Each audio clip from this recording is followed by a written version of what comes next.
ఒక మనిషి చుట్టూ ఎన్ని కథలేంటి, ఒక వ్యక్తికి ఎన్ని అవతారాలేంటి.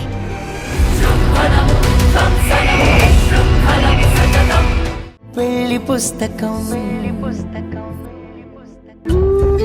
అమ్మ సాక్షి, ఒకసారి ఇలా వస్తావా? ఏమైందండి? ఏం లేదు, మీరు మాట్లాడుతూ ఉండండి. నువ్వు రామ్మా.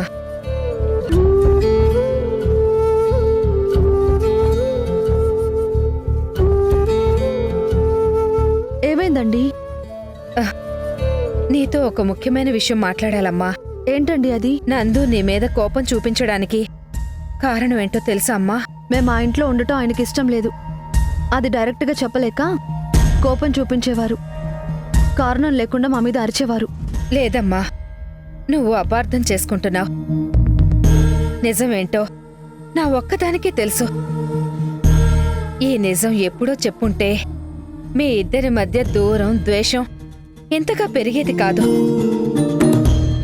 ఆలస్యం అమృతం విషం అన్నది మీ ఇద్దరి విషయంలో స్పష్టంగా తెలుస్తుందమ్మా. సరే కానీ ఆ విషయం ఏంటో, మీకు తెలిసిన విషయం ఏంటో ముందు అది చెప్పండి. నందు కోపం వెనక నీకు మంచి జరగాలన్న ఉద్దేశమే తప్ప వేరే ఏ ఆలోచన లేదమ్మా. అవునమ్మా, నేను చెప్పేది నిజం. సిద్ధు మీద నువ్వు మమకారం పెంచుకొని నీ జీవితం గురించి నువ్వెక్కడ ఆలోచించుకోవన్న భయంతో నీ మీద కోపం చూపించాడు. మీ అమ్మగారి కోరిక ప్రకారం నీకు మంచి సంబంధం తీసుకొచ్చి పెళ్లి చేయాలనుకున్నాడు. కానీ ఆ పెళ్లి సంబంధం కూడా సిద్ధు వల్లే చెడిపోవటంతో చాలా బాధపడ్డాడు. నిన్ను అన్న ప్రతి మాటకి నువ్వెంత బాధపడ్డావో అంతకు మించి నందు బాధపడ్డాడమ్మా. ఆ బాధ తెలిసిన దానిగా, మీ ఇద్దరి క్షేమం కోరే మనిషిగా ఇప్పుడు ఈ నిజం చెప్తున్నాను. సిద్ధు ప్రయత్నమో దేవుడి నిర్ణయమో తెలియదు కానీ మీరిద్దరూ భార్యాభర్తలయ్యారు. మీ మధ్య దూరం, ద్వేషం రెండూ పోయి అన్యోన్యంగా ఉండాలని మనస్ఫూర్తిగా కోరుకుంటున్నాను. అవునా అండి? సరే. అమ్మ సాక్షి, ఏంటమ్మా అలా వెళ్ళిపోతున్నావు? మీరు చెప్పడం అయిపోయింది కదా, అందుకే వెళ్తున్నాను. నిన్ను నా మాటలు వినడానికి పిలవలేదమ్మా. అర్థం చేసుకుని నందుతో సంతోషంగా ఉంటావనే ఇదంతా చెప్పాను. ఏమర్థం చేసుకోవాలండి? నా మంచి కోసం ఇదంతా చేసేవారైతే నన్నింత బాధ పెట్టాల్సిన అవసరం లేదు. నా గురించి ఆలోచించే అన్ని మాటలు అన్నారంటే అది అర్థం చేసుకునే గొప్ప గుణం నాకు లేదు. పెళ్ళైన తర్వాత మేం దూరంగా ఉంటున్నామని మమ్మల్ని కలపడానికి సిద్ధుతో కలిసి ఎన్నో ప్రయత్నాలు చేస్తున్నారని నాకు తెలుసు. కానీ అవేవి నా మనసుని, అభిప్రాయాన్ని మార్చలేవు. ఎంత మొండిగా ఉంటే ఎలాగమ్మా? నా మొండితనానికి కారణం మీ అల్లుడి మూర్ఖత్వమే ఆంటీ. ఆ రోజు ఇంట్లో నుంచి బయటకు వచ్చిన తర్వాత నా పరిస్థితి, మా అమ్మ పరిస్థితి తలుచుకుంటే ఈ క్షణం కూడా నాకు భయం వేస్తుంది. నా కోసం సిద్ధు బయటకు వచ్చాడు కాబట్టి మీ అల్లుడికి నా అవసరం వచ్చింది. కానీ లేదంటే మమ్మల్ని అసలు కేర్ చేసేవారా? మా గురించి పట్టించుకునేవారా? అది కాదమ్మా, అర్థం చేసుకోకుండా ఇలా ఆవేశపడుతున్నావేంటి? అన్నీ తెలిసి కూడా మీరే ఇలా మాట్లాడుతుంటే మీకేం చెప్పాలో నాకైతే తెలియడం లేదా ఆంటీ. మీ అల్లుడి మంచితనం గురించి మీరు సర్టిఫికేట్ ఇస్తున్నారు. సిద్ధు సంతోషం కోసం మమ్మల్ని కలపాలని చూస్తున్నారు. కానీ ఒక్కటి మాత్రం నిజం, నేను మీ అల్లుడి గారింటికి తిరిగి వచ్చింది కేవలం సిద్ధు కోసమే. నన్ను ఆ ఇంటి నుండి ఇప్పటికీ వెళ్లకుండా ఆపుతున్నది మెడలో ఉన్న ఈ తాళి కాదు, సిద్ధుతో అల్లుకున్న బంధం, అమ్మతనం. బయట ప్రపంచం కోసం భార్యగా నటిస్తున్నాను కానీ నిజంగా మాత్రం ఆ స్థానంలోకి నేను వెళ్ళలేను. మీ అల్లుడన్న మాటలకి, నేను పడిన బాధకి ఆయన్ని భర్తగా అంగీకరించలేను. నన్ను క్షమించండి. అమ్మ సాక్షి, సాక్షి,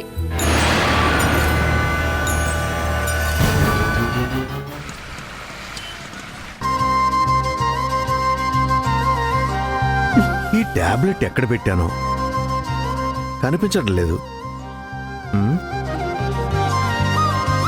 డాడ్, అమ్మా హారిక, టాబ్లెట్ వేసుకోండి డాడ్.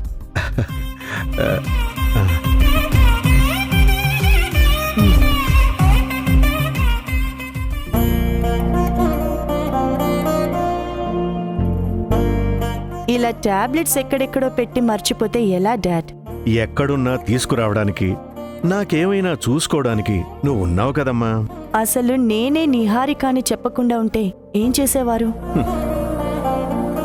కళ్ళు మూసుకుని నా కూతుర్ని తలుచుకుంటూ బాధపడుతూ ఉండేవాణ్ణి. ఆ బాధ ఉండకూడదనే కదా ఎవ్వరికీ చెప్పని నిజం మీకు మాత్రమే చెప్పాను. కానీ ఆ కళ్యాణ్ కనిపెట్టలేకపోవడమే చాలా ఆశ్చర్యంగా ఉందమ్మా. వెర్రి సన్నాసి.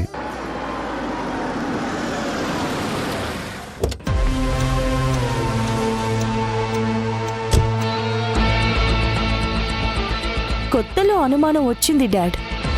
నా కోపం పొగరు చూపించి కవర్ చేశాను. ఇప్పుడైతే నిహారికని పూర్తిగా మర్చిపోయి హారిక హారిక అని జపం చేస్తున్నాడు. ఆ వెధవకి డబ్బు అందం కనిపిస్తే చాలమ్మా, కళ్ళు నెత్తికెక్కి లోకమంతా చీకటైపోతుంది. మంచి చెడునే కాదు, మనుషుల్లో కూడా తేడా చూడడు. అదే నాకు ప్లస్ అయింది, వాడికి మైనస్ అవుతుంది డాడ్.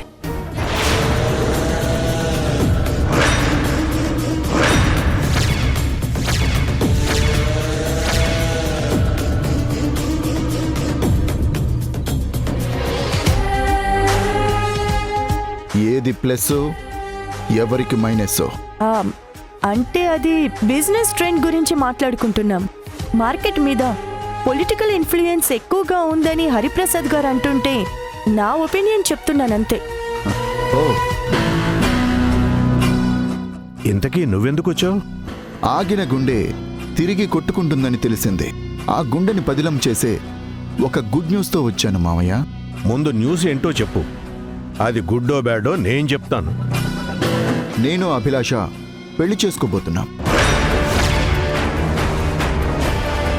నాకు తెలిసి బ్రతికున్న ఏకైక పెద్ద మనిషి మీరే, కాబట్టి శుభలేఖలు తీసుకొచ్చాను. తీసుకోండి.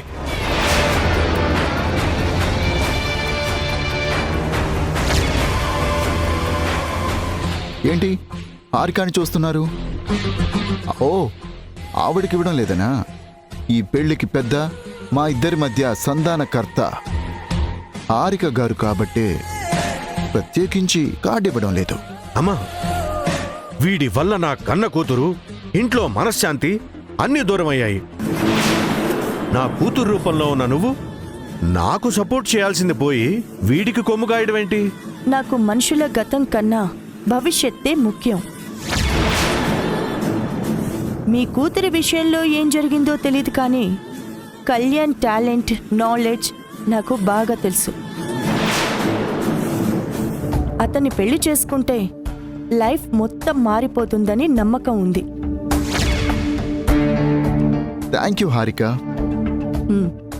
విన్నారు కదా మామయ్య, ఒక మనిషి మీద నమ్మకం అంటే ఇది, కాన్ఫిడెన్స్ అంటే ఇది. ఎప్పుడు సహాయం సపోర్ట్ చేయని మీరు కనీసం ఈ పెళ్లికైనా వచ్చి 4 అక్షింతలు వేయండి. మామయ్యగా మీ గౌరవం మీకు దక్కుతుంది. బాయ్ హారిక. నాకు తెలిసిన పొలిటికల్ ఫ్రెండ్స్కి కార్డ్స్ ఇవ్వాలి. Okay Kalyan, bye. Business dealings కోసం వస్తే హరిప్రసాద్ గారు నిన్ను కామెంట్ చేయడం నాకు కూడా నచ్చలేదు. నేను కూడా బయలుదేరుతాను. No need to Hari Harika. నువ్వు అన్ని మాట్లాడుకునే వెళ్ళు. ఎవ్వరు ఏమనుకున్నా నన్ను నువ్వు నమ్మితే చాలు. ఉంటాను. ఏంటమ్మా ఇది? కళ్యాణ్ అంతం చూడ్డానికి ఆడుతున్న ఆఖరి ఆట డాడ్. ఈ పెళ్లితో ఎన్నో రోజుల నా ప్రతీకారం తీరబోతోంది.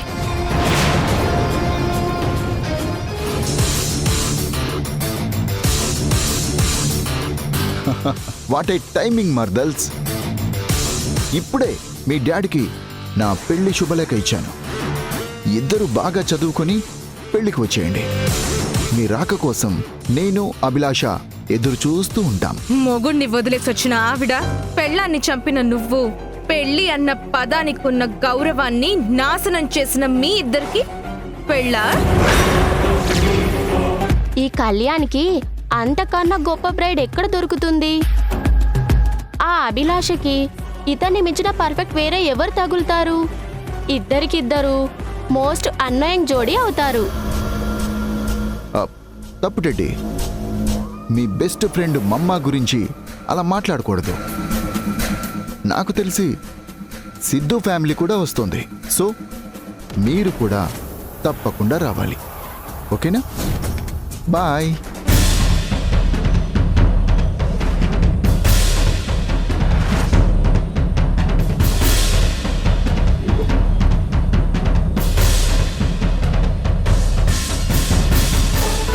ఏంటి డాడ్ అంత సీరియస్ గా చూస్తున్నావు? పెళ్లికి వెళ్తావా ఏంటి? అది కాదమ్మా. ఇంటికొచ్చి కార్డ్ ఇస్తే వెళ్లకుండా ఎలా ఉంటారు తనూజ? కళ్యాణ్ గురించి, అభి గురించి తెలిసి కూడా ఆ పెళ్లికి ఎలా వెళ్తారు? వెళ్ళడం తప్పేం కాదని నా అభిప్రాయం. ఆంటీ, మీరేనా ఇలా మాట్లాడుతుంది? ఫస్ట్ టైం మీరు మా ఇంటికి వచ్చినప్పుడు కళ్యాణ్కి లెఫ్ట్ అండ్ రైట్ ఇచ్చి ఇప్పుడేంటి కాంప్రమైజ్ అయిపోయారు? ఏమైంది మీకు? నాకేం కాలేదు టెడ్డీ. బిజినెస్లో, రిలేషన్లో శాశ్వత శత్రువులు, శాశ్వత మిత్రులు ఉండరు. ఓకే, నాకు ఒక అర్జెంట్ వర్క్ ఉంది, తర్వాత మీట్ అవుతాను. బాయ్.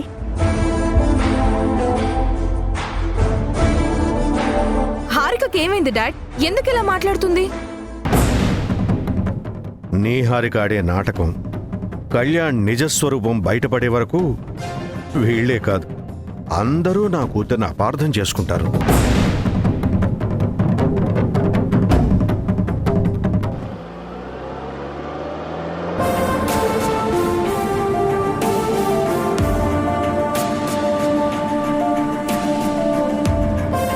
కార్ ఎక్కినప్పటి నుంచి చూస్తున్నాను. ఎందుకు ముభావంగా ఉన్నారు? ఏమైంది? ఏం లేదండి, నేను బానే ఉన్నానే. సిద్ధు,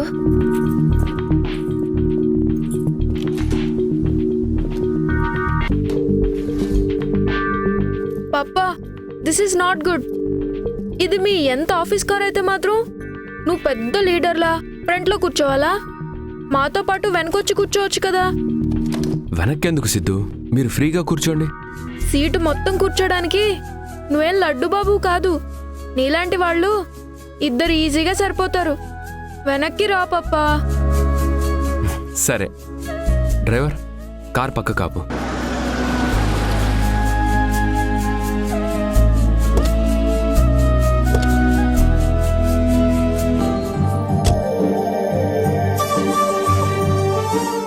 ఏంట్రా, నన్ను వెనక్కి రమ్మని నువ్విక్కడికి వచ్చి కూర్చున్నావేంటి?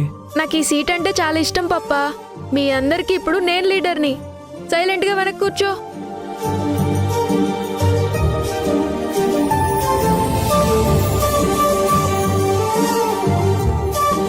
డ్రైవర్ అంకుల్, మీరు పోనీయండి.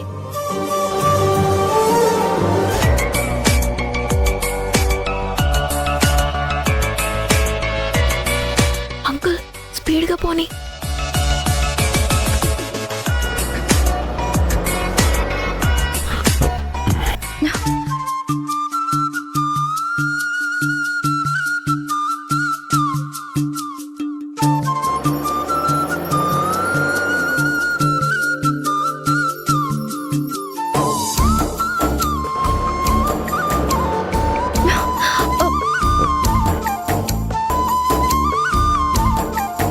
డ్రైవర్, కాస్త స్లోగా వెళ్ళొచ్చు కదా, ఎందుకంత అర్జెంటు? Sorry madam.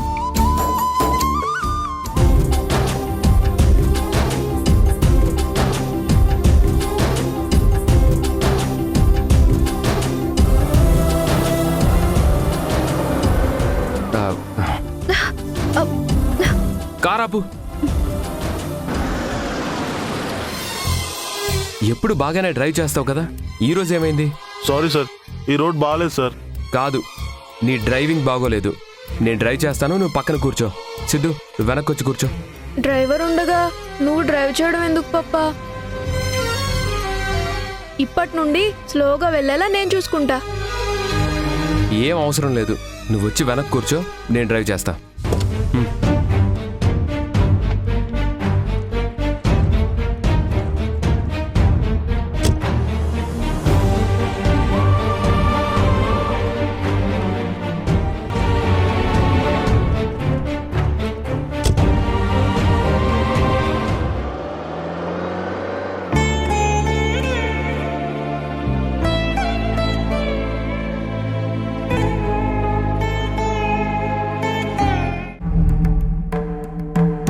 నిజం బయటపడే వరకు తనుజా టెడ్డీ నువ్వు కళ్యాణ్కి సపోర్ట్ చేస్తున్నావు అనుకుంటున్నారా? అవునక్క, వాళ్ళు నన్ను ఎంత అపార్థం చేసుకున్నా పర్వాలేదు, కానీ నేను అనుకున్నది మాత్రం జరగాలి. అంతా జరిపించడానికి నేనున్నాను కదా హారిక.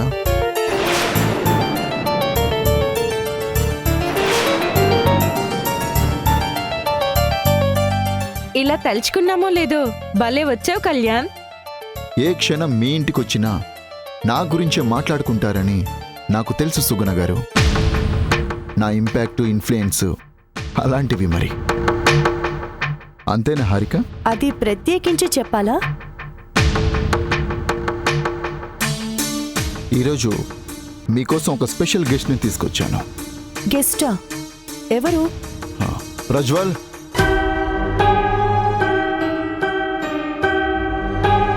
కామ్. ఇతని పేరు ప్రజ్వల్. నా ఆఫీస్లో అకౌంటెంట్గా వర్క్ చేస్తున్నాడు. నమస్తే మేడం. మిస్టర్ ప్రజ్వల్, నీ గురించి వాళ్ళకి చెప్పు. నేను పరమ నీచమైన, బోరింగ్ అయిన మిడిల్ క్లాస్ ఫ్యామిలీలో పుట్టాను. చిన్నప్పటి నుండి అన్నీ ఉన్నట్టే ఉండి ఏది పూర్తిగా అనుభవించలేని ఆ రిచ్ పోవర్టీ నుండి ఎలాగైనా సరే బయటపడాలనే ఆలోచనలో ఉన్నాను. ఒక అకౌంటెంట్గా సర్ కంపెనీలో జాయిన్ అయ్యాను, కానీ సాటిస్ఫాక్షన్ లేదు. సీఈఓ అయ్యే వరకు నీ ఆశ తీరేలా లేదే? ఎగ్జాక్ట్లీ మేడం, నా డ్రీమ్ ఏం అదే. మాటల్లో బుద్ధిలో కళ్యాణ్కి ఏమాత్రం తీసిపోవడం లేదు. ఏంటి హారిక, మా వాడి టాలెంట్ చూసి షాక్ అయ్యావా? ఏం మాట్లాడడం లేదు? హారిక గురించి తెలియదు, కానీ నాకైతే అతన్ని చూస్తుంటే నిన్ను చూసినట్టే నీ డూప్లా ఉన్నాడు. ఎలా చెప్తున్నారు? అంటే ఆ మాట తీరు, ఆ కాన్ఫిడెన్స్ చూస్తుంటే అలా అనిపించింది. హారిక అక్క అనిపించుకున్నారు. మీరనుకున్నది నిజమే. వీడి జస్ట్ నా డూప్ మాత్రమే కాదు, నా రీప్లేస్మెంట్ కూడా. రీప్లేస్మెంటా? దేనికి? ఎందుకు? అభిని పెళ్లి చేసుకోవడానికి.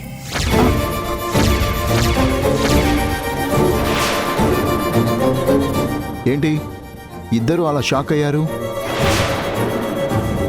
పెళ్లి ముహూర్తం దగ్గర పడుతుంటే ఎస్కేప్ అవ్వడానికి నా ప్రయత్నాలు నేను చేసుకోవాలి కదా.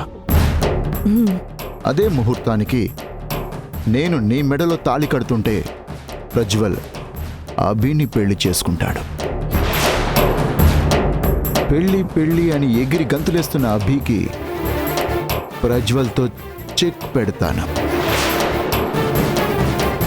నీకోకే కదా ప్రజ్వల్? మీరేం చెప్పినా ఓకే సార్. పెళ్ళే కాదు, మర్డర్ చేయమన్నా నాకేం ప్రాబ్లం లేదు. నాకు సీఈఓ వస్తే చాలు.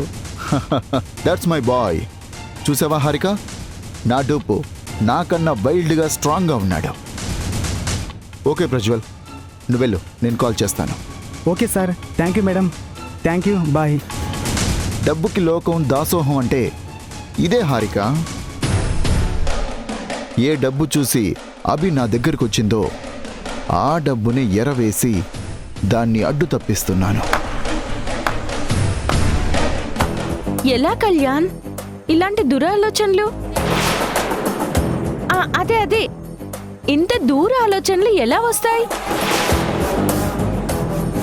బిజినెస్ లో ఆగిపోయావు, కానీ పాలిటిక్స్ లోకి ఎంటర్ అయితే నేను టచ్ చేసే వాళ్ళు ఎవరు ఉండేవారు కాదు.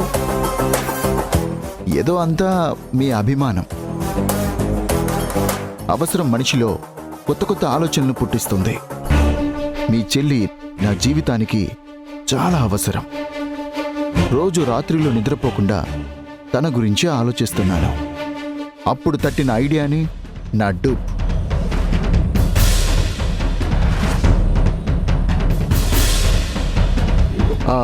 సుగుణ గారు, ఇఫ్ యూ డోంట్ మైండ్ నాకు కొంచెం వాటర్ ఇస్తారా? సరే కళ్యాణ్, తీసుకొస్తాను.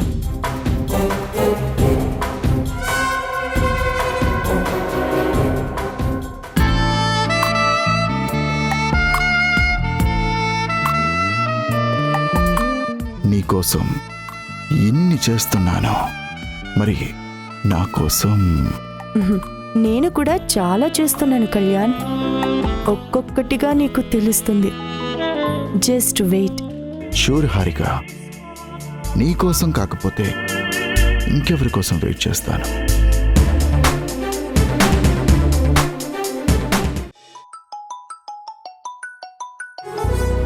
యా ప్రజ్వల్, చెప్పు. నీకు సీక్రెట్ చెప్పాలి. ఎక్కడున్నావు? ఆఫీస్లోనే ఉన్నాను. ఏంటా సీక్రెటు? సరే, మన మాటలు ఎవరు వినకుండా చూసుకో. నేను ఇప్పుడు ఎక్కడున్నాను తెలుసా? కళ్యాణ్ సార్ పర్సనల్గా పిలిచి మరి తీసుకెళ్లారు కదా, ఆయనతో ఇంటికి వెళ్ళావా? కాదు, హారిక గారింటికి వచ్చాను. హారికనా? ఆవిడెవరు? Kalyan sir would be.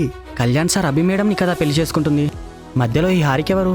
Kalyan sir పెళ్లి చేసుకోబోయేది అభిని కాదు, హారికని. అభి మేడంని నేను పెళ్లి చేసుకుంటున్నాను. ఏంటి, నువ్వా? Yes man. ఈ పెళ్లితో నాకు ప్రమోషన్ వస్తుంది, శాలరీ పెరుగుతుంది, నా మిడిల్ క్లాస్ దరిద్రం నుండి ఫ్రీడమ్ వస్తుంది. నువ్వు ఈ సీక్రెట్ని ఎవ్వరికి చెప్పొద్దు. నాకింత స్పెషల్గా చెప్పావు, నేనెవ్వరికీ చెప్పను. Thank you, bye. Hey guys, come on come on. మీ అందరికి ఒక షాకింగ్ న్యూస్. అవునా? ఏంటి సార్ అది? కళ్యాణ్ సార్ హారికని పెళ్లి చేసుకుంటున్నారు. అభిని మన ప్రజ్వల్ పెళ్లి చేసుకుంటున్నాడు. వాడితో అభిమేడం పెళ్ళేంటి? నేను నమ్మలేకపోతున్నాను. అదే నిజం, నమ్మక తప్పదు. నిజంగానే షాకింగ్ గా ఉంది.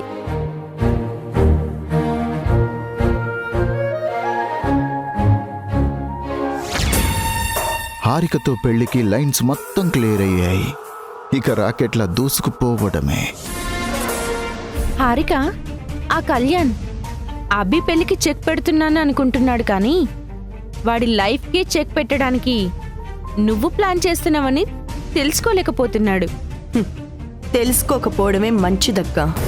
అప్పుడే కదా ఫైనల్గా మనం ఇచ్చే షాక్కి దిమ్మ తిరిగి పిచ్చెక్కిపోతాడు.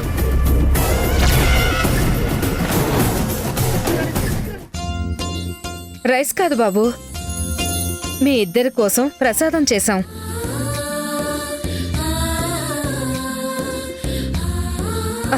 ఆగండి ఆగండి, ఒకరికి ఒకరు తినిపించుకోవాలి.